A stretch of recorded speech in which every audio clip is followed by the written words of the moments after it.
The Opera House has been doing autism-friendly performances for a couple of years now, and today's been a fantastic collaboration with Opera Australia and Giant Steps.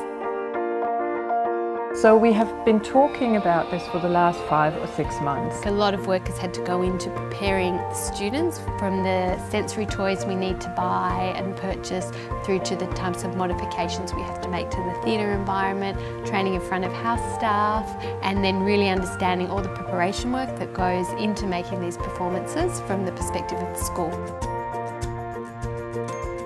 The school came out to meet their seat, if you like, and visit the Joan Sutherland Theatre. That was a process of getting them familiar with this sort of big hall.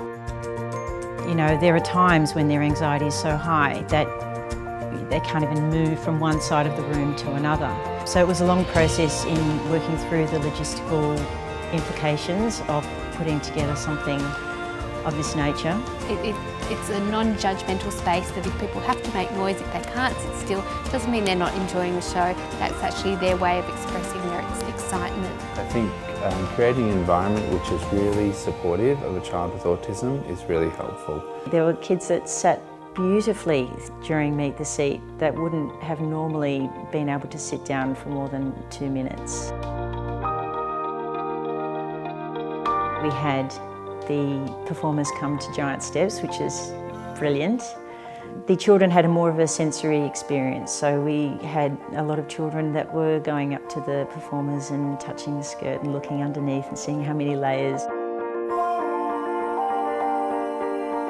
We know that Evie loves this kind of, she loves music and she loves performance, and it reaches into her and creates a common bond of communication.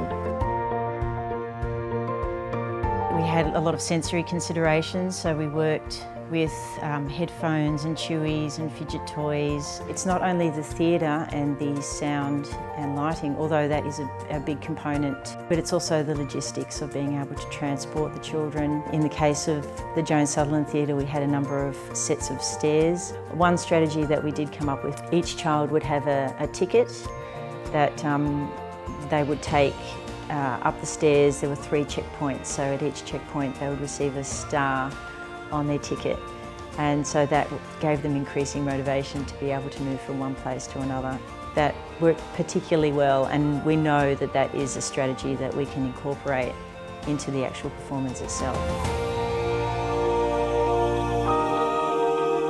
I think with these experiences you have to go step by step, and today was a pilot, it was a rehearsal, a medley of songs, and we saw the results.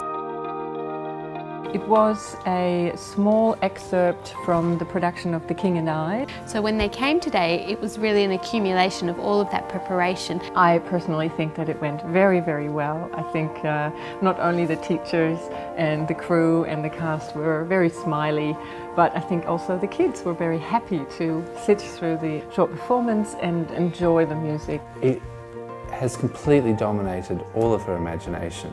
She is so excited by everything. And when she gets at home, she pulls out her iPad and she looks at things from The King and I, and she sings the King and I songs. I think that what we're doing is quite groundbreaking. This particular model can be utilised by other families who are experiencing the same challenges. Within our organisations, we are ambassadors, I think, for accessibility programs, and we can show through these events like this one today that, you know, things are possible. It's only by doing pilots that everyone around, from the company to the venue, can get the confidence to see that it works, see what people get out of it, how worthwhile it is, and hopefully these are stepping stones to doing expanding to more performances and more art forms in the future.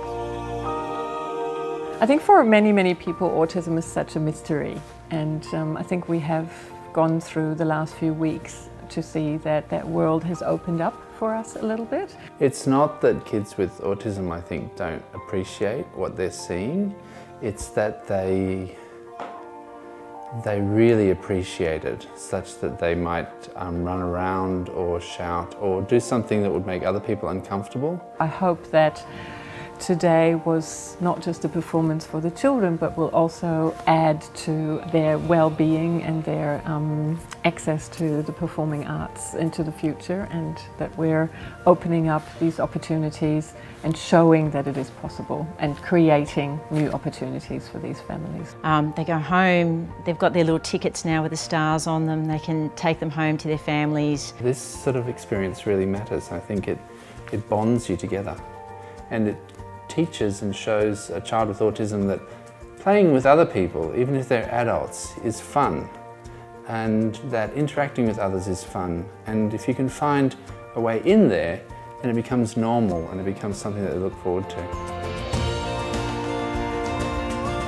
The commitment of the staff at Giant Steps is extraordinary as well. We had a little team that were put together that really enabled me to be able to brainstorm ideas and for us to be able to work through different strategies and challenges that we may have felt would impede the students in being able to access the theatre.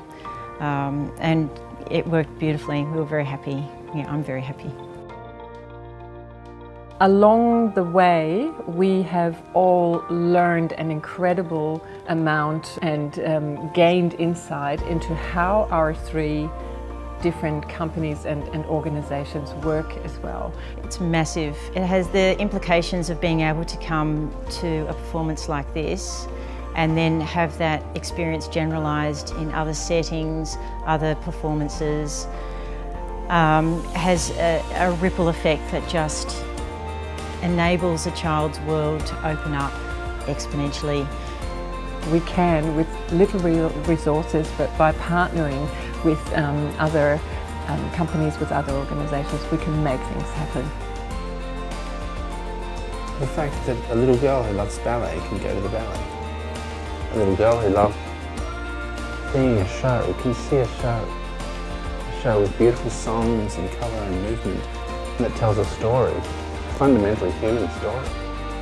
I mean, that means a lot.